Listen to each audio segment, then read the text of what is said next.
നിങ്ങളൊരു option trader ആണോ? നിങ്ങൾ എപ്പോഴെങ്കിലും ചിന്തിച്ചിട്ടുണ്ടോ ഒരു ഓപ്ഷൻ ട്രേഡർ തന്റെ ട്രേഡിംഗ് ജേർണിയിൽ എന്തെല്ലാം മിസ്റ്റേക്സ് ആണ് വരുത്തുക എന്ന്?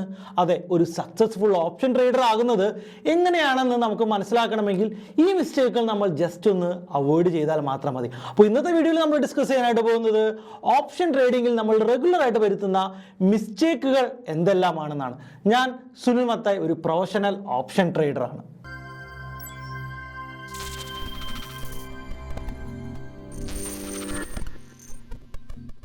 നിങ്ങളൊരു ഓപ്ഷൻ ട്രേഡർ ആണോ, അല്ലെങ്കിൽ ഓപ്ഷൻ ട്രേഡർ ആകാൻ ആഗ്രഹിക്കുന്ന ഒരു വ്യക്തിയാണോ?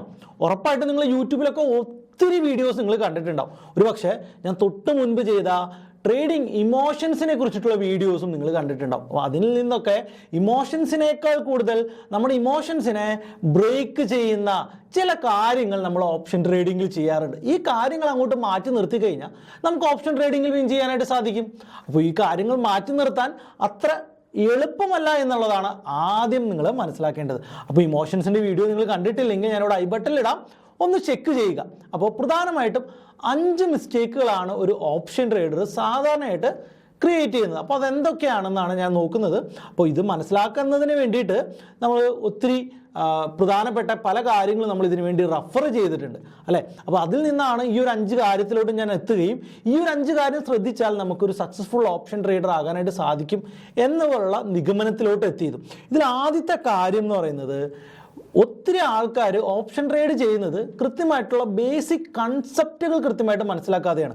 ഫോർ എക്സാമ്പിൾ, എന്തൊക്കെയാണ് ഓപ്ഷൻ ട്രേഡിങ്ങിൻ്റെ ടെർമിനോളജീസ്? ഈ പറയുന്ന തീറ്റ, ഗാമ, വേഗ എന്തൊക്കെയാണെന്ന് ചോദിച്ചാൽ പല ആൾക്കാരും ഇങ്ങനെ കൈമലത്തി കാണിക്കും, അല്ലെ എനിക്ക് അറിയില്ലല്ലോ. ഇപ്പം നിങ്ങൾ ഒരു പക്ഷേ ഓപ്ഷൻ ട്രേഡർ ആണെങ്കിൽ നിങ്ങൾക്ക് ഇതൊക്കെ അറിയാമോ എന്ന് നിങ്ങൾ കൃത്യമായിട്ട് നോക്കാം. ഓപ്ഷൻ ചെയിൻ, ഓപ്പൺ ഇൻട്രസ്റ്റ്, ഇതെല്ലാം എന്താണെന്ന് കൃത്യമായിട്ട് അറിയാമോ എന്നുള്ളതാണ്. അതുപോലെ തന്നെ ഈ പറയുന്ന പ്രീമിയം എങ്ങനെ മൂവ് ചെയ്യുന്നു എന്നും നിങ്ങൾക്ക് അറിയണ്ടേ? അത് നമ്മൾ വാങ്ങുന്ന സാധനത്തിൻ്റെ വില എങ്ങനെ കൂടുന്നു, എങ്ങനെ കുറയുന്നു എന്ന് നമ്മൾ മനസ്സിലാക്കിയാലേ നമുക്ക് ട്രേഡ് ചെയ്യാനായിട്ട് സാധിക്കുന്നുള്ളൂ എന്ന് നമ്മൾ മനസ്സിലാക്കാം. അതുപോലെ തന്നെ ഓരോ സ്ട്രാറ്റജീസ് എന്തൊക്കെയാണ്, ഈ ഓപ്ഷൻസിൽ ട്രേഡ് ചെയ്യുന്നത് വേറെ ആരൊക്കെയാണ്, എന്തൊക്കെ ടൈപ്പിൽ ട്രേഡ് ചെയ്യാം എന്നുകൂടി നമ്മൾ മനസ്സിലാക്കണം. അപ്പോൾ കൃത്യമായിട്ടുള്ള ബേസിക് നോളജ് ഇല്ലാതെ ഓപ്ഷൻസിൽ ട്രേഡ് ചെയ്യരുത് എന്നുള്ളതാണ് ആദ്യത്തെ കാര്യം. അപ്പോൾ അതിന് നമ്മൾ എങ്ങനെ സൊല്യൂഷൻ കാണാം എന്ന് ചോദിച്ചു കഴിഞ്ഞാൽ കൃത്യമായിട്ട് ഓപ്ഷൻ ട്രേഡിംഗ് പഠിക്കാം.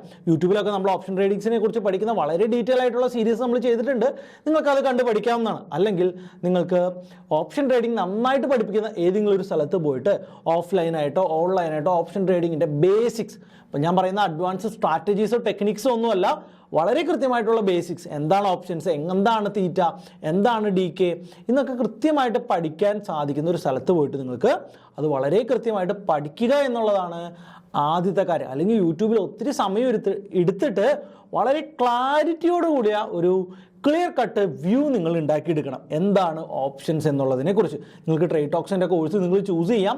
വെറും 7,999 രൂപയ്ക്ക് നിങ്ങൾക്ക് ഓപ്ഷൻസിൻ്റെ ബേസിക്സ് ടു അഡ്വാൻസ് ലെവലിൽ നിങ്ങൾക്ക് അതിൻ്റെ അകത്ത് ഓൺലൈനായിട്ട് തന്നെ പഠിക്കാനായിട്ട് സാധിക്കും. ഇനി രണ്ടാമത് എല്ലാവരും വരുത്തുന്ന ഒരു വലിയ മിസ്റ്റേക്ക് ഈ പറയുന്ന റിസ്ക് മാനേജ്മെൻറ്റിലെ വീഴ്ചയാണ്. റിസ്ക് കൃത്യമായിട്ട് മാനേജ് ചെയ്യില്ല എന്നുള്ളതാണ്. നമുക്കറിയാം, ഓപ്ഷൻ ബൈയിങ് ആണെങ്കിലും ശരി, ഓപ്ഷൻ സെല്ലിംഗ് ആണെങ്കിലും ശരി, അവിടെ ഒരു ഹ്യൂജ് റിസ്ക് ഉണ്ട്. ഓപ്ഷൻ ബൈയിങ്ങിൽ നമ്മൾ യൂസ് ചെയ്യുന്ന ക്യാപിറ്റലാണ് റിസ്ക് എങ്കിൽ ഓപ്ഷൻ സെല്ലിൽ നമുക്കിടെ എൻ്റർ ക്യാപിറ്റൽ നമുക്ക് റിസ്ക് ചെയ്യേണ്ടി വരും. അപ്പോൾ ഈ ഒരു സമയത്ത് എന്താണ് സംഭവിക്കുന്നത്? ഈ റിസ്ക് മാനേജ്മെൻറ്റ് തെറ്റിക്കഴിഞ്ഞാൽ നിങ്ങളുടെ അക്കൗണ്ട് വാഷ് ഔട്ടായിട്ട് പോകാനുള്ള സാധ്യതയുണ്ട്.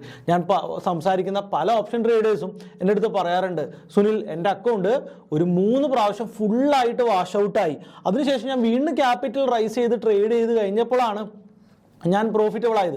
അല്ല, ഇപ്പോൾ 4 പ്രാവശ്യം വാഷ് ഔട്ടായി, ഞാൻ ഇപ്പോഴും ലോസിൽ തന്നെ കിടക്കുകയാണെന്നൊക്കെ പറയുന്നത് ഞാൻ കേട്ടിട്ടുണ്ട്. അപ്പോൾ ഇവിടെ നമുക്ക് എന്ത് ചെയ്യണം? 2 രീതിയിലാണ് ഇത് മാനേജ് ചെയ്യാനായിട്ട് പറ്റും. ഒന്നല്ലെങ്കിൽ സ്ട്രാറ്റജീസ് ഒക്കെ ജനറേറ്റ് ചെയ്തുകൊണ്ട് കൃത്യമായിട്ടുള്ള റിസ്ക് ഡിഫൈൻ ചെയ്തിട്ടുള്ള സ്ട്രാറ്റജീസിൽ സ്റ്റിക്ക് ഓൺ ചെയ്യണം, റൂൾസിൽ സ്റ്റിക്ക് ഓൺ ചെയ്യണം. അല്ലെങ്കിൽ സ്റ്റോപ്പ് ലോസ് വയ്ക്കണം. നിങ്ങൾ ഏത് ടൈപ്പ് ഓഫ് ട്രേഡർ ആണോ, പൊസിഷണൽ ട്രേഡർ ആണോ, ഇൻട്രാഡേ ട്രേഡർ ആണോ എന്നതനുസരിച്ചിട്ട് വേണം നമ്മൾ ഇതിൻ്റെ സൊല്യൂഷൻ നിർണ്ണയിക്കാനായിട്ട്. അതായത് ഒരു പൊസിഷണൽ ട്രേഡർ ആണെങ്കിൽ അദ്ദേഹം എന്ത് മാത്രമേ ചെയ്യാൻ ചെയ്യാൻ പാടുള്ളൂ?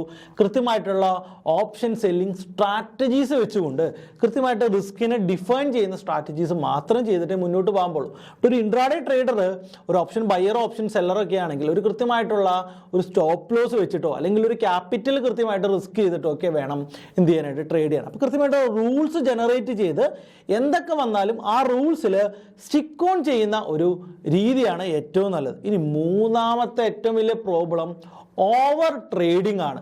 പല ബിഗിനേഴ്സും പറയുന്ന ഒരു കാര്യമുണ്ട്, ഓക്കെ 500 രൂപ പ്രോഫിറ്റായി ഞാൻ എക്സിറ്റ് ചെയ്യണം, 1000 രൂപ പ്രോഫിറ്റായി ഞാൻ എക്സിറ്റ് ചെയ്യണം. അതായത് ഒരു ഇമ്പൾസീവ് മൂവ്മെന്റ് മാത്രം എടുക്കുന്നതിന് വേണ്ടി സ്കാൽപ്പ് ചെയ്യുന്ന മെത്തേഡിലാണ് അവർ ട്രേഡ് ചെയ്യുന്നത്. അപ്പോൾ ഇവിടെ കൃത്യമായിട്ടുള്ള റിസ്ക് റിവാർഡോ ഒന്നും നോക്കില്ല. ഒരു ഗ്രീൻ ക്യാൻഡിൽ കാണുന്നു, ഒരു എൻട്രി ചെയ്യുന്നു, പ്രോഫിറ്റ് ബുക്ക് ചെയ്യുന്നു. ഒരു റെഡ് ക്യാൻഡിൽ കാണുന്നു, എൻട്രി ചെയ്യുന്നു, പ്രോഫിറ്റ് ബുക്ക് ചെയ്യുന്നു. ഇത് കൃത്യമായിട്ടുള്ള റിസ്ക് റിവാർഡ് പ്ലാനോ ഒരു കണ്ടീഷനോ ഒന്നും ഇല്ലാതെ ആയിരിക്കും ഇവർ ഈ പറയുന്ന ട്രേഡ്സ് ചെയ്യുന്നത്. അങ്ങനെ വരുമ്പോൾ 1-2 ലോസസ് വരികയാണെങ്കിൽ അല്ലെങ്കിൽ പ്രോഫിറ്റ്സ് വരികയാണെങ്കിൽ ഓവർ ട്രേഡ് ചെയ്യാനുള്ളൊരു മെൻറ്റാലിറ്റി ഇവർക്ക് ഉണ്ടാകും. കാരണം എന്തുകൊണ്ടാണ്? ഇന്ന് രാവിലെ തന്നെ എൻ്റെ 2 ട്രേഡ് ശരിയായി, 2 ഗ്രീൻ കണ്ടു, ഞാൻ എൻട്രി എടുത്ത് 2ലും പ്രോഫിറ്റ് പോകും. അപ്പോൾ എനിക്ക് അടുത്ത ഗ്രീൻ കാണുമ്പോഴും വീണ്ടും എൻട്രി എടുക്കാനുള്ള ഒരു ടെൻഡൻസി ഉണ്ടാകും. അപ്പോൾ ഈ ഒരു ടെൻഡൻസി നമ്മളെ വലിയ ലോസിലോട്ടായിരിക്കും എത്തിക്കുക. ചിലപ്പോൾ 1-2 പ്രാവശ്യം നല്ല പ്രോഫിറ്റ്സ് തന്നേക്കാം, ബട്ട് അവസാനം നമ്മുടെ ഓൾ ക്യാപിറ്റലിനെ വാഷ് ഔട്ട് ചെയ്യാനുള്ള ടെൻഡൻസിയാണ് ഈ ഒരു സ്ട്രാറ്റജി നിങ്ങൾക്ക് പ്രൊവൈഡ് ചെയ്യുന്നത്. അപ്പോൾ ഇതിൽ നിന്ന് എങ്ങനെ ഓവർകം ചെയ്യാം? കൃത്യമായിട്ടുള്ള റൂൾ ബേസ് ചെയ്ത് സ്ട്രാറ്റജീസ് ബിൽഡ് ചെയ്ത്. കാരണം ഫോർ എക്സാമ്പിൾ സിസ്റ്റമാറ്റിക് ട്രേഡായിട്ട് നിങ്ങൾക്ക് ട്രേഡ് ചെയ്യാൻ പറ്റിക്കഴിഞ്ഞാൽ ഇന്ന കണ്ടീഷൻസ് സാറ്റിസ്ഫൈ ചെയ്താലേ ട്രേഡ് ചെയ്യത്തുള്ളൂ. For example VWAP, moving average, ഇങ്ങനെ 1-2 ഇൻഡിക്കേറ്റേഴ്സ് ആണെങ്കിൽ പോലും അതൊരു കണ്ടീഷൻ ബേസ്ഡ് ആണെങ്കിൽ നിങ്ങൾ പ്രൈസ് ആക്ഷൻ ആണെങ്കിൽ അതനുസരിച്ച് ജനറേറ്റ് ചെയ്യാം. ഇങ്ങനെ കണ്ടീഷൻസ് ബേസ് ചെയ്ത് ട്രേഡ് ചെയ്യുമ്പോൾ നമ്മൾ ഈ കണ്ടീഷൻസ് കൃത്യമായിട്ടുള്ള ലോജിക്കലി വരികയും ഇമോഷണൽ ഹൃദയത്തിൽ നിന്നുള്ള ട്രേഡുകൾ നമ്മൾ അവോയ്ഡ് ചെയ്യുകയും ചെയ്യും. പിന്നെ എല്ലാ ദിവസവും 9:30 തന്നെ ട്രേഡ് ചെയ്യണം എന്നുള്ള വാശിയും നമുക്ക് മാറിക്കിട്ടും. കാരണം എന്തുകൊണ്ടാണ്? നമ്മളൊരു സിസ്റ്റമാറ്റിക് റൂൾ ബേസ്ഡ് ട്രേഡർ ആയിക്കഴിഞ്ഞാൽ നമുക്ക് ഈ ഒരു പ്രോബ്ലം ഓവർകം ചെയ്യാനായിട്ട് പറ്റും. ഇനി നാലാമതായിട്ട് നമ്മൾ എല്ലാ ഓപ്ഷൻ ട്രേഡേഴ്സ് ചെയ്യുന്ന ഏറ്റവും വലിയ മിസ്റ്റേക്ക് എന്താണെന്ന് അറിയോ? പ്രോപ്പർ റിസർച്ച് നടത്തുന്നില്ല എന്നുള്ളതാണ്. കൃത്യമായിട്ട് ട്രേഡിംഗ് ചെയ്യുന്നതിന് മുൻപ് എന്താണ് ഇന്നത്തെ ട്രേഡിംഗ് പ്ലാൻ, മാർക്കറ്റ് എങ്ങനെയാണ് ബിഹേവ് ചെയ്യുന്നത്, മേജർ റെസിസ്റ്റൻസും മേജർ സപ്പോർട്ടും എവിടെ, മേജർ ട്രെൻഡ് എന്താണ് എന്നുള്ള കൃത്യമായിട്ടുള്ള റിപ്പോർട്ട്സ്, ഗ്ലോബൽ ന്യൂസുകൾ എന്തെങ്കിലും ഉണ്ടോ, ഗ്ലോബലിൽ എന്തെങ്കിലും ന്യൂസ് വരാനുണ്ടോ, ഇങ്ങനെ കൃത്യമായിട്ടുള്ള റിസർച്ച് നടത്താതെ നിങ്ങൾ ഒരിക്കലും ട്രേഡിങ്ങിലോട്ട് പോകരുത്. കാരണം ഓപ്ഷൻ പ്രീമിയം ഈ പറയുന്ന വോളറ്റൈലിറ്റി എല്ലാം ഡിപ്പെൻഡ് ചെയ്യുന്നത് ഈ പറയുന്ന മാർക്കറ്റ് ന്യൂസുകളെയാണ്. അപ്പോൾ അത് എങ്ങനെ എഫക്റ്റ് ചെയ്യും, അത് എഫക്റ്റ് ചെയ്താൽ എങ്ങനെ ട്രേഡിൽ നിന്ന് രക്ഷപ്പെടാം, അങ്ങനെ തുടങ്ങിയ എല്ലാ റിസർച്ചുകളും നമ്മൾ പ്രിപ്പയർ ചെയ്ത് വെച്ചതിന് ശേഷം മാത്രമേ നമ്മളൊരു ട്രേഡിലോട്ട് എൻട്രി എടുക്കാൻ പാടുള്ളൂ എന്നുള്ളതാണ് ആദ്യത്തെ കാര്യം. അപ്പോൾ ഈ ഒരു പ്രോബ്ലം നമ്മളെങ്ങനെ റിസർച്ച് ചെയ്യും? നമ്മൾ എപ്പോഴും റിസർച്ചുകളിൽ മുഴുകുക. നമ്മൾ ട്രേഡ് ചെയ്യുന്ന ഈ പറയുന്ന സ്ക്രിപ്റ്റ് എന്തൊക്കെ അപ്ഡേറ്റ്സും വിധേയമാവുന്നുണ്ട്, എന്തൊക്കെ മൂവ്മെൻറ്റ്സ് വരാൻ സാധ്യതയുണ്ട്, ടെക്നിക്കലി ആൻഡ് ഫണ്ടമെൻ്റലി നമ്മൾ കൃത്യമായിട്ടുള്ള ഐഡിയ ജനറേറ്റ് ചെയ്തതിന് ശേഷം മാത്രം ട്രേഡിലോട്ട് എൻട്രി ചെയ്യുക. ഇനി ഏറ്റവും പ്രധാനപ്പെട്ട 5ാമത്തെ കാര്യത്തിലോട്ടാണ് ഞാൻ പോകുന്നത്. കൃത്യമായിട്ടുള്ള ട്രേഡിംഗ് പ്ലാൻ ഇല്ലാതെയാണ് പലരും ട്രേഡ് ചെയ്യുന്നത്. ഞാൻ എപ്പോഴും കണ്ടിട്ടുണ്ട്, എന്താണ്, ഒരു പ്ലാനും ഇല്ല. മാർക്കറ്റ് മുകളിലോട്ട് പോകും, മാർക്കറ്റ് മുകളിലോട്ട് പോകും. മാർക്കറ്റ് താഴത്തോട്ട് പോകുമോ, താഴത്തോട്ട് പോകും. സോ എന്നെ വിളിക്കും, സാറേ എൻ്റെ കയ്യിൽ കോൾ ഉണ്ട്, എന്ത് ചെയ്യണം? ഞാൻ ചോദിച്ചു, എന്തുകൊണ്ടാണ് ആ കോൾ ബൈ ചെയ്തത്? ഇല്ല, എനിക്ക് മുകളിലോട്ട് പോകുമെന്ന് തോന്നി, അതുകൊണ്ട് കോൾ ബൈ ചെയ്തു. സോ ഒരു കോൾ ഓപ്ഷനൊക്കെ ബൈ ചെയ്ത് കൈ പിടിക്കുമ്പോൾ ഉണ്ടാകുന്ന തീറ്റാഡിക്കയെ കുറിച്ച് നിങ്ങൾക്ക് പ്ലാൻ ഉണ്ടോ? കൃത്യമായിട്ടുള്ള ട്രേഡിംഗ് പ്ലാൻ ഇല്ലാതെ ട്രേഡ് ചെയ്യുന്നുവെങ്കിൽ നിങ്ങൾ ഒരിക്കലും ഒരു പ്രോഫിറ്റബിൾ ട്രേഡർ ആകില്ല. അപ്പോൾ എന്ത് വേണം? ഞാൻ ആദ്യം പറഞ്ഞതുപോലെ തന്നെ കൃത്യമായിട്ടുള്ള റൂളുകൾ ബേസ് ചെയ്ത് നമുക്ക് നമ്മുടെ മെൻറ്റാലിറ്റിക്ക് പറ്റുന്ന ട്രേഡിംഗ് പ്ലാൻ കൃത്യമായിട്ട് ഡെവലപ്പ് ചെയ്ത് അത് ബാക്ക് ടെസ്റ്റ് ചെയ്ത് ഈ പറയുന്ന സിമുലേറ്ററിലോ അല്ലെങ്കിൽ സെൻസിബിൾ പോലത്തുള്ള ടൂളുകളിലോ ഒക്കെ ഇട്ട് അതിനെ കൃത്യമായിട്ട് അനാലിസിസ് ചെയ്ത് ട്രേഡിംഗ് പ്ലാൻ ക്രിയേറ്റ് ചെയ്തതിന് ശേഷം മാത്രം നമ്മൾ ട്രേഡ് ചെയ്യുക. അപ്പോൾ സെൻസിബിളിലൊക്കെ ആണെങ്കിൽ 1 മന്ത് ഫ്രീ ആയിട്ട് ഉപയോഗിക്കാൻ പറ്റുന്ന ലിങ്ക് ഞാൻ നമ്മൾ ടെലിഗ്രാം ഗ്രൂപ്പിൽ ഇടാം. നിങ്ങളൊരു ഓപ്ഷൻ ട്രേഡർ ആണെങ്കിൽ ഉറപ്പായിട്ട് നിങ്ങൾക്ക് ആ ലിങ്ക് യൂസ് ചെയ്തുകൊണ്ട് സെൻസിബിൾ വളരെ ഫ്രീ ആയിട്ട് കിട്ടും. അതുപോലെ തന്നെ ട്രേഡ് ചെയ്യുന്നതിനുള്ള നമ്മുടെ ഫസ്റ്റ് സ്റ്റോക്കിൻ്റെ ട്രേഡിംഗ് അക്കൗണ്ട് നിങ്ങൾക്ക് ഓപ്പൺ ചെയ്യണമെങ്കിൽ അതിൻ്റെ ലിങ്കും നമ്മൾ എന്ത് ചെയ്യാം, നമ്മുടെ ടെലിഗ്രാം ഗ്രൂപ്പിൽ ഇടുന്നുണ്ട്, നിങ്ങൾക്ക് യൂസ് ചെയ്യാം. ഇത്രയും ഈ പറയുന്ന 5 മിസ്റ്റേക്കുകൾ നിങ്ങൾക്ക് അവോയ്ഡ് ചെയ്യാൻ പറ്റുകയാണെങ്കിൽ ഒരു ഡൗട്ടുമില്ല, നിങ്ങൾ ഒരു സക്സസ്ഫുൾ ഓപ്ഷൻ ട്രേഡറായി മാറിയിരിക്കും. So I am signing off. Good bye.